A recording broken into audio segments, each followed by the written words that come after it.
Hello everyone, this is Akanksha Rai and I welcome you all to my channel. आज के इस video में हम डिस्कस करने वाले हैं चैप्टर क्लास 10th का लाइट रिफ्लेक्शन एंड रिफ्रैक्शन। इस चैप्टर का एक वीडियो ऑलरेडी हम डिस्कस कर चुके हैं जिसमें हमने पढ़ा all about this term which is light. और मैंने आपको बताया था इंट्रोडक्शन क्लास में ही कि सबसे पहले डिस्कस करेंगे about reflection and then we will move to this term which is refraction after studying reflection. Fine, start करते हैं फिर। सबसे पहले समझते हैं मीनिंग इस टर्म का विच इज रिफ्लेक्शन।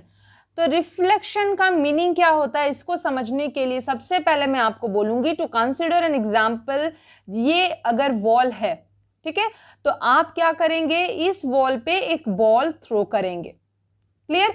और आपको पता है कि वो बॉल का फिर रिजल्ट क्या होगा, आई मीन जो आपने थ्रो किया है उस थ्रोइंग का रिजल्ट क्या होगा कि बॉल जो है वापस से आपके पास आएगी, ठीक है।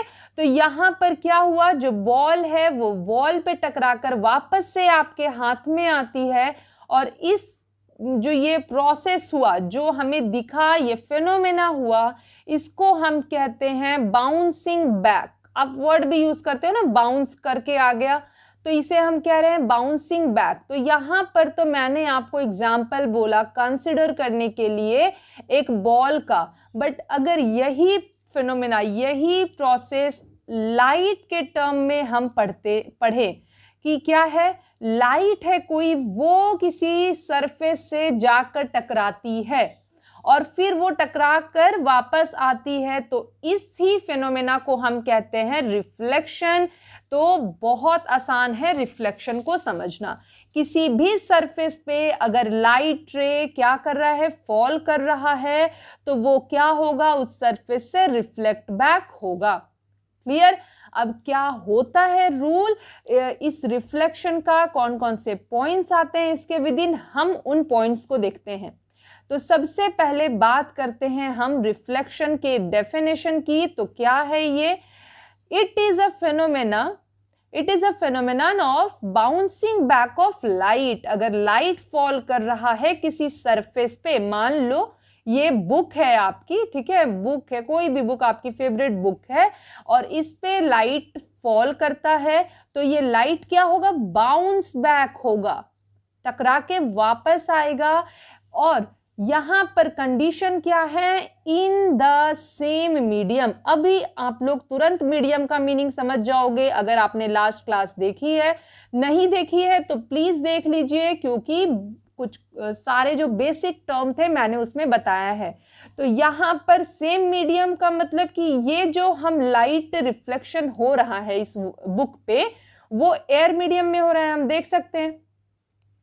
तो जब ये बाउंस बैक करेगा तो सेम मीडियम ही होना चाहिए, तभी हम उसे कहेंगे रिफ्लेक्शन। वो दूसरा मीडियम हुआ वो अलग बात है, बट रिफ्लेक्शन पढ़ने के लिए, इससे समझने के लिए, तो रिफ्लेक्शन को क्लियर करने के लिए ये जो टर्म है, ये जो लाइन है, ये लिखना, समझना, पढ़ना जरूरी है। That is phenomenon of bouncing back of light in same medium when it strikes on a surface। Surface क्या हो गया यहां पर, ये बुक जो है वो सरफेस हो गया।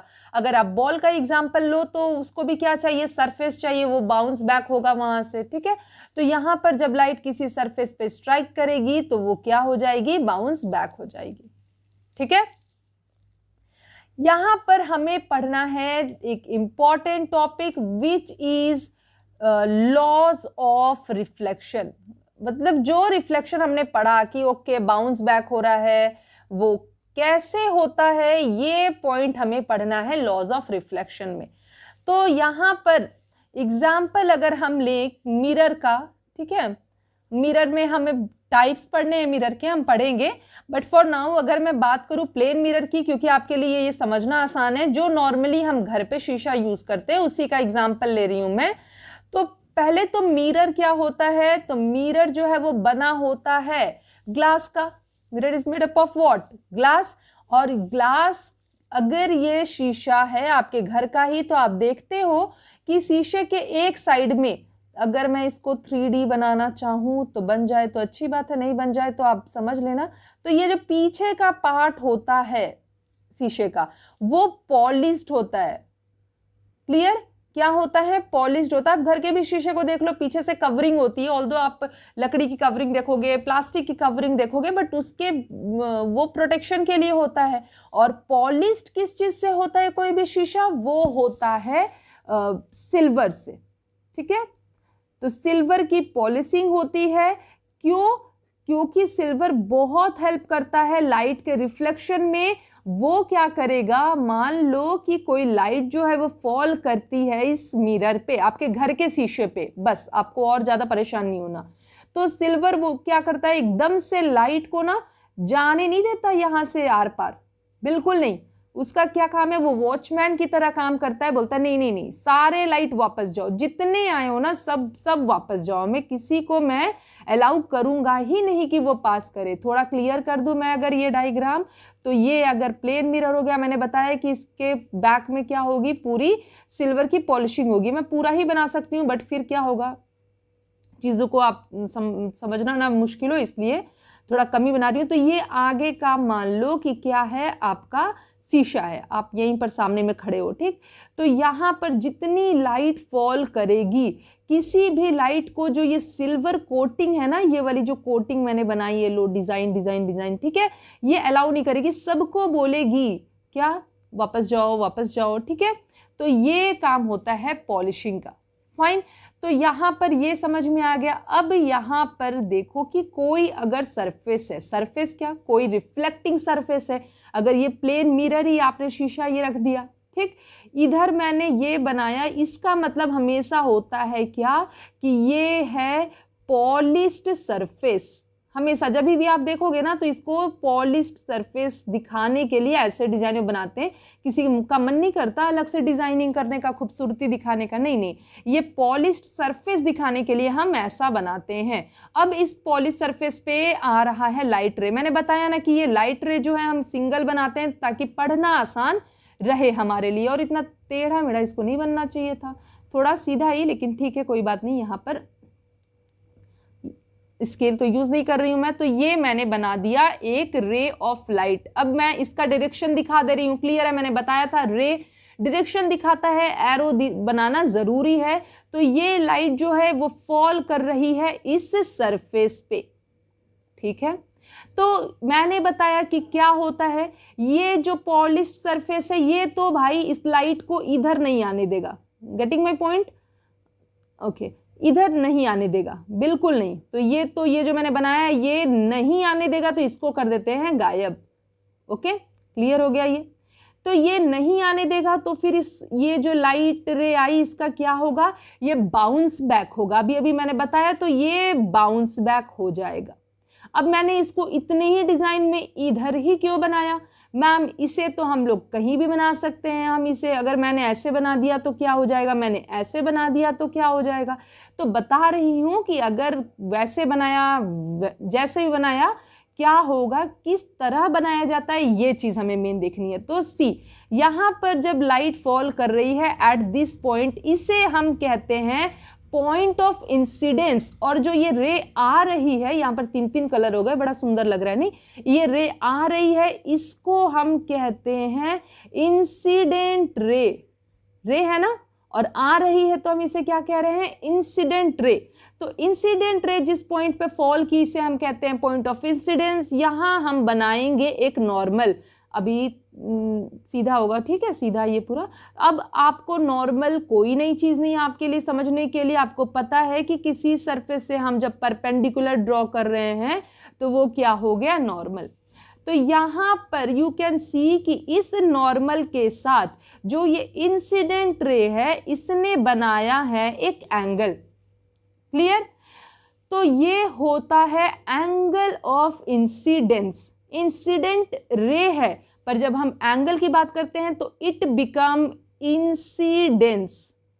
थोड़ा सा डिफरेंस है, पर याद रखना है, that is angle of incidence. Clear? ये समझ में आ गया। अब जितना एंगल इंसिडेंट रे नॉर्मल के साथ बनाता है, विच इज दिस पॉइंट, उतना ही एंगल रिफ्लेक्टेड रे भी नॉर्मल के साथ बनाएगा। तो अगर ये मैंने बना दिया ये, अब यहाँ पर आप स्केल लेके मेजर नहीं करना क्योंकि मैं यहाँ पर स्केल और एंगल नहीं यूज कर पा रही हूँ, तो लेकिन ये दोनों जो एंगल होते हैं वो होते हैं सेम। तो जितना एंगल ऑफ इंसिडेंस होगा वही एंगल ऑफ क्या हो जाएगा, रिफ्लेक्शन। एंगल ऑफ वो इंसिडेंस था, ये हो गया रिफ्लेक्शन। और यहाँ पर रे को हम क्या कहते हैं, रिफ्लेक्टेड रे। जो रिफ्लेक्ट हो रहा है उसको हम क्या कहते हैं, रिफ्लेक्टेड रे। जो आ रहा है उसको हम क्या कहते हैं, इंसिडेंट रे। समझ में आई इतनी बात? तो यहाँ पर जो हमारा फर्स्ट लॉ होता है, फर्स्ट लॉ क्या कहते हैं हम फर्स्ट लॉ को, it is angle of incidence is always equal to angle of reflection. हमेशा आपको इसे चेंज किसी भी कंडीशन में नहीं करना है, ये लॉ है, ठीक है, मर्जी नहीं चलानी है। नेक्स्ट के लिए वापस से हम डायग्राम पे जाते हैं। तो देखो यहाँ पर अगर हम बात करें, पहले तो कोई नया ओके, यहाँ पर यू कैन सी कि ये जो लाई कर रहा है, कोई नया कलर नहीं मिला, ब्लू ही ले लेते हैं, ठीक है। ये जो है ये लाई किया इस सरफेस पे, रिफ्लेक्टेड रे भी है वो भी लाई कर रहा है इसी सरफेस पे, जो नॉर्मल है वो भी लाई कर रहा है इसी सरफेस में। तो सेकेंड लॉ हमारा क्या हो जाएगा, सेकेंड लॉ हो जाता है हमारा कि incident ray, okay, incident ray fine, reflected ray and normal all lie in the same plane. ये दोनों एकदम से विधि के विधान टाइप हैं, आपको याद रखना है, इसमें बिल्कुल भी कोई चेंजेस आपको नहीं करने हैं। समझ में आई बात? That is angle of incidence is equal to angle of reflection, and incident ray, reflected ray and normal all lie in the same plane. These are two laws of reflection जो आपको अच्छे से याद रखने हैं, ठीक है। अब यहाँ पर एक स्मॉल सा एग्जाम्पल हम देख लेते हैं। यहाँ मैं बना देती हूँ, अगर बहुत ही सुंदर सा कोई फ्रूट कौन सा बना दें, अगर मैंगो बनाने की मैं कोशिश करती हूँ तो ठीक है, कोई बात नहीं, जैसा बना, ओके। तो यहाँ पर हम इस फ्रूट को क्यों देख पाते हैं, इज आवर क्वेश्चन। इसलिए देख पाते हैं क्योंकि किसी भी सोर्स से, अगर हम सनलाइट की ही बात करें, अगर इस सोर्स से ये लाइट जो है फॉल करती है यहाँ, क्लियर, तो ये मैंगो जो है ना, ये बिल्कुल अलाउ नहीं करेगा कि मैं नहीं अलाउ करूंगा, मैं आपको इधर से इधर नहीं जाने दूंगा, मैं एब्जॉर्व नहीं करूंगा, मैं क्या करूंगा, रिफ्लेक्ट करूंगा आपको, ठीक है, किसको, लाइट रेस को रिफ्लेक्ट करूंगा। तो ये रिफ्लेक्ट करने के बाद हमारे इस अच्छी कैसे ओके सुंदर सुंदर से आई में ये जो लाइट रिफ्लेक्ट होके आती है, तब हमें ये सुंदर सुंदर सा जो फ्रूट है वो दिखता है, ठीक है। सेम किसी भी चीज के लिए, हम बुक के लिए बात करें, किसी चीज के लिए बात करें, दिस हैपेंस, ठीक। तो ये पार्ट हो गया हमारा पूरा about laws of reflection. Next class में we will talk about mirror, ठीक है। Till then stay safe, take care and bye bye everyone.